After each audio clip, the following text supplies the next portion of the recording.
민주화 시대의 대통령에 대해서 말씀을 드리겠습니다. 노태우 대통령은 1988년도에 취임을 했고요. 그의 경력을 보면 전두환 대통령과 육사 동기이면서 79년도에 전두환 대통령과 함께 쿠데타를 일으킨 경험을 가지고 있습니다. 그렇지만 노태우 대통령과의 차별점은 그가 개혁 정치가로서의 면모를 보였다는 것이죠. 1987년도에 전두환 대통령 임기가 끝나고 새롭게 권력을 이양해야 될 그 상황에서 전국적인 시위가 일어났고요. 민주화 요구가 일어났습니다. 그 당시 노태우 대통령은 대통령 직선제 개헌을 제안함으로 해서 정치 개혁을 시도하였습니다. 왜냐하면 당시의 국민들의 민주화 요구의 핵심은 대통령을 국민의 손으로 뽑자라는 요구였고요. 그러한 민주화 요구를 받아들인 것이죠. 그런 측면에서는 노태우 대통령이 비록 쿠데타를 공동 주도한 인물이고 또 권위주의적인 정치인이지만 한국의 민주화에 일정 부분 기여를 했다라고 할 수 있습니다. 사실 대통령제를 직선으로 뽑게 되면 쿠데타를 주도한 노태우 대통령 입장에서는 승리를 장담하기 어려웠음에도 불구하고 직선 개헌을 단행했고 또 개혁 정치가라는 그런 면모를 기반으로 해서 비교적 공정한 선거에서 승리를 했습니다.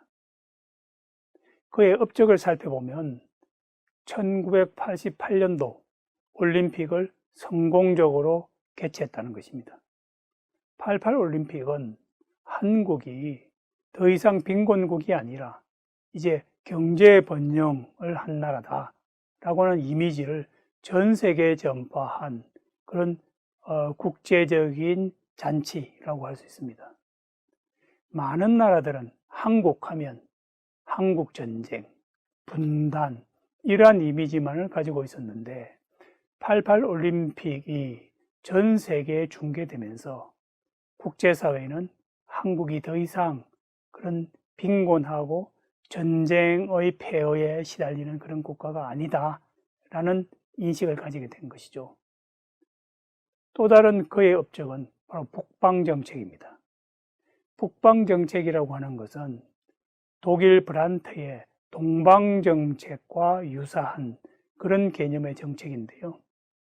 당시 한국이 외교관계를 수고하지 못했던, 외교관계가 없었던 그런 나라들, 그런 공산권의 나라들과 적극적으로 수교를 추진한 정책입니다. 가장 핵심적인 타깃은 소련과 중국이었죠.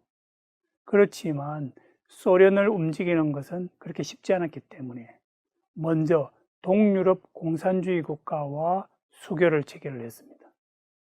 그리고 또 그 이후에 소련, 중국과 차례차례 수교를 했던 것이죠. 이러한 북방정책에는 88 올림픽도 상당히 큰 기여를 했습니다. 왜냐하면 이 88 올림픽 때 동유럽 국가와 소련과 중국의 대표단들이 참가를 하게 되면서 이 과정에서 이들 국가들이 한국의 경제적인 역량을 직접 눈으로 보기도 하고 또 이 과정에서 민간 스포츠 외교가 활발하게 이루어졌습니다. 그래서 88 올림픽에서 많은 외교 기반을 마련한 다음에 결국은 1990년도, 91년도 거치면서 북방 정책이 성과를 보게 되는 것이죠. 하지만 민주화가 된 이후 노태우 대통령은 전두환과 함께 쿠데타와 부패 혐의로 투옥이 되는 경험을 하게 되겠습니다. 김영삼 대통령은 1993년에 취임을 하게 되는데 이것은 30년 만에 최초로 민선 대통령이 탄생하게 된 계기가 됩니다. 그 이전의 대통령을 보게 되면 박정희, 전두환, 노태우 모두 군인 출신의 대통령입니다. 그런데 그러한 한계를 극복하고 30년 만에 최초의 민선 대통령이 되었던 것이죠. 이것이 가능했던 이유는 바로 김영삼 대통령의 상당히 신축적이고 통합적인 그런 정치적 리더십 때문이었다.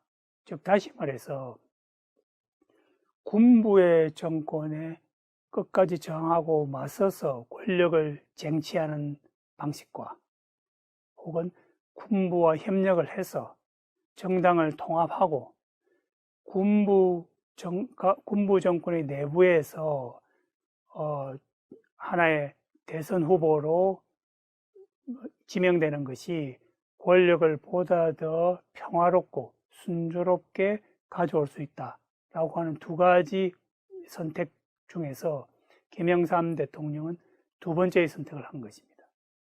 그래서 야당 지도자임에도 불구하고 군부 정권의 집권 여당과 정당 통합을 하게 된 것입니다. 당시 그의 이러한 선택, 이 전략은 많은 민주화 운동가로부터 배신이라고 하는 그런 비판을 받기도 했습니다. 그렇지만 성공적으로 권력을 군에서 민간으로 이전할 수 있는 탁월한 선택이었다라는 평가도 있습니다. 그의 정치적 경력을 보게 되면 25세에 국회의원이 되는 최연소 국회의원 경력을 가지고 있고요. 또 오랜 동안 민주화 투사로서 투쟁을 했습니다. 대표적으로 박정희 통치 기간 동안에 23일간 단식을 했고요. 이것은 기네스북에 오르는 그런 기록입니다. 또 개인적으로 볼 때는 비극적인 경험을 했는데요. 본인의 모친이 북한의 간첩에 의해서 살해가 되는 사건이 있었습니다. 이 살해 사건은 계획적이고 의도적인 것은 아니었지만 그럼에도 불구하고 김영삼 대통령의 입장에서는 반공주의적인 사고가 보다 더 강화되는 그런 경험이었다라고 볼 수 있는 것이죠.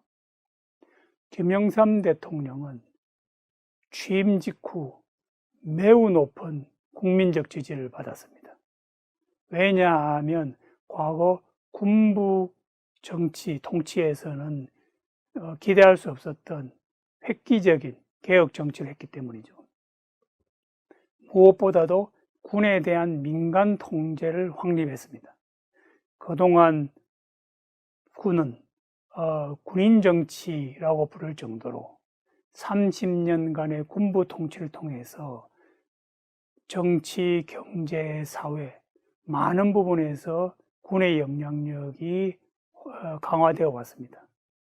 이러한 군의 영향력을 제거하기 위해서 김영삼 대통령은 적극적인 민간 통제 정책을 확립을 했고요. 반부패 정책의 일환으로 금융실명제를 추진했습니다. 금융실명제는 오래전부터 제안되고 추진하려고 했던 정책이었습니다.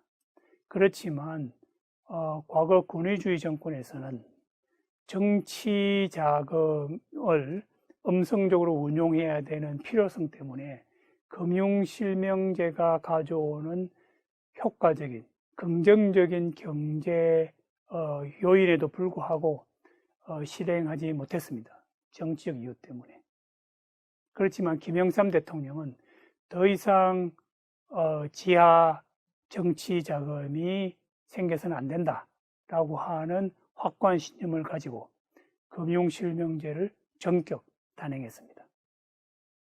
김영삼 대통령의 또 다른 업적은 바로 세계화 정책입니다. 1994년도에 세계화 정책을 추진하면서 한국은 OECD 회원국으로 가입하게 되었습니다. OECD라고 하는 것은 부자 나라의 클럽입니다. 그러니까 한국이 과거 빈곤국가에서 탈출해서 이제 드디어 부자국가의 기구에 가입하게 되는 쾌거를 이루게 된 것이죠. 그리고 이 세계화 정책이라고 하는 것은 과거 한국의 수출 전략이 서구 국가, 즉 유럽과 미국, 일본에 국한되었던 반면에 1990년경 냉전이 종식되면서 이제 새로운 시장이 열리게 된 것이죠. 즉 과거의 공산권 국가들이 한국에게는 새로운 중요한 해외 시장으로 부상하게 되면서 이제 한국의 수출 시장은 서구 시장에만 국한되는 반쪽짜리 해외 시장이 아니라 과거 공산권 국가까지 포함하는 명실상부한 글로벌 시장을 개척해야 된다라는 그러한 생각에서 세계화 정책이 추진되었습니다. 이뿐만 아니라 1995년도에는 지방자치를 구현하게 되고 그래서 최초로 지방선거가 이루어지게 되겠습니다. 하지만 이런 높은 국민적 지지도에도 불구하고 임기 말에는 지지도가 추락하는 일이 발생하게 되는데요. 그것이 바로 1997년도에 발생한 IMF 금융위기입니다. 이 IMF 금융위기는 김영삼 대통령 정부가 적절하게 사전에 대비하지 못했다라고 하는 그런 비판을 받고 있는 그러한 사건입니다. 1998년도에 김대중 대통령이 취임을 했습니다. 김대중 대통령은 최초의 진보정당 출신의 대통령입니다. 즉 김영삼 대통령이 최초의 민선 대통령, 민간인 출신 대통령이라는 기록을 세웠다면 김대중 대통령은 한국 정치사에서 최초로 진보 이념을 가진 대통령이다라는 것이죠. 김대중 대통령은 김영삼 대통령과 같은 야당 출신이면서 김영삼 대통령이 다소 보수적인 이념을 가졌다면 김대중 대통령은 진보적 이념을 가진 동료입니다. 장기적인 민주화 투쟁을 했고요. 또 미국에 망명해서 계속적으로 민주화 투쟁을 이어나갔습니다. 그리고 김영삼 대통령 때 발생했던 IMF 위기를 성공적으로 극복을 했고요. 그 과정에서 경제개혁을 통해 과거 박정희 대통령이 정착시킨 발전국가 체제를 해체를 하고 자유민주주의와 시장경제를 확립하는 정책을 추진하였습니다. IMF 위기를 성공적으로 극복했다라고 하는 그 증거로 2001년도에 IMF로 받은 구제금융을 조기 상환하였습니다. 김대중 대통령은 햇볕 정책이라고 하는 대북 관여 정책을 추진했는데요. 그 이전의 정권이 북한에 대해서 대결적 입장을 취했다면 김대중 대통령은 북한을 포용하는 정책을 추진하였습니다. 그래야 2001년도에는 최초로 남북 정상회담을 성공시켰고요. 김정일 북한 위원장을 만나서 남북한 간의 화해와 협력을 위한 많은 협정을 체결하였습니다. 이 정상회담 덕분에 김대중 대통령은 노벨 평화상을 수상을 했고요. 햇볕 정책의 구체적인 성과를 꼽는다면 두 가지가 되겠습니다. 하나는 금광산 관광, 또 하나는 개성공단 조성입니다. 금광산은 휴전선 동부 지역에 인접한 지역이고요.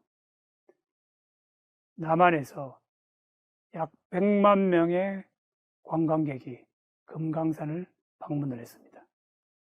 초기에는 선박을 이용해서 선박에서 숙박을 하면서 금강산을 관광하였다가 나중에는 육로 관광이 개발되면서 버스를 타고 휴전선을 가로질러 금강산을 방문하는 그런 성과를 거두었습니다.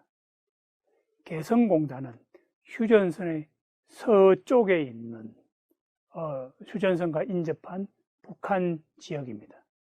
이곳에 공단을 조성해서 남한의 자본과 기술 그리고 북한의 노동력을 결합해서 남한이 필요한 상품을 생산을 하였고요. 이 개성공단에서 일한 북한 근로자는 최대 5만 명에 달했습니다.